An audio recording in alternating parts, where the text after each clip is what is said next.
miisaaniyadda 2020 marka ka xukuumad ahaan waxa ku sifaysan hiigsiga iyo horumarka dalka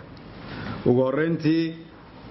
waxa askari walba oo ciidamada qalabka sida aad maqasheen loo kordhiyay $70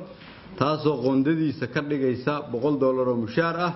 30 raashin iyo 70 loo kordhiyay 200 iyo 30 raashinka loogu sameeyo xerooyinka ay degan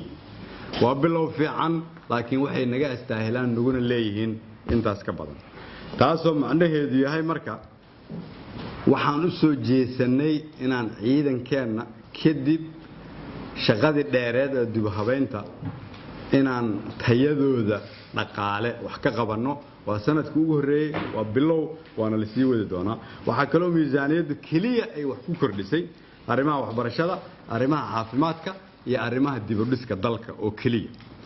dhammaan xafiisyada dawladda oo soo codsaday in la kordhiyo kharashaadkooda oo ugu horeeya xafiiska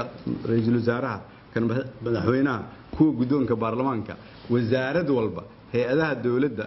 kulligood hal shilin looguma kordhin inta aan ka ahayn inta aan hore u soo sheegay miisaaniyaddu sidaas daraadeed waxay tilmaamaysaa dawlad ahmiyadeedu ay tahay ammaano iyo adeeg marka miisaaniyaddan waxaan ku tilmaamaynaa in hadafka 2020 dalka ay u jiheynayso wax la yiraahdo ammaano iyo adeeg waxaan rabaa golahayga wasiirada inaan uga mahad celiyo shaqada xooggan oo ay dalkan u soo qabteen haddii marka dadka qaar aanay aaminsaneen shaqada aad dalkan u soo qabateen markii aad wadanka imaanayseen 168 milyan ay ahayd miisaaniyadda ugu timaadeen maanta waxaad ansixiseen 460 milyan oo dollar number saxa boqolkiiba 174 in ka badan ayay kor u kacday oo macnaheedu waxay tahay ma aysan timaadeen shaqadaas hadaad idinku qabanina العلس مركب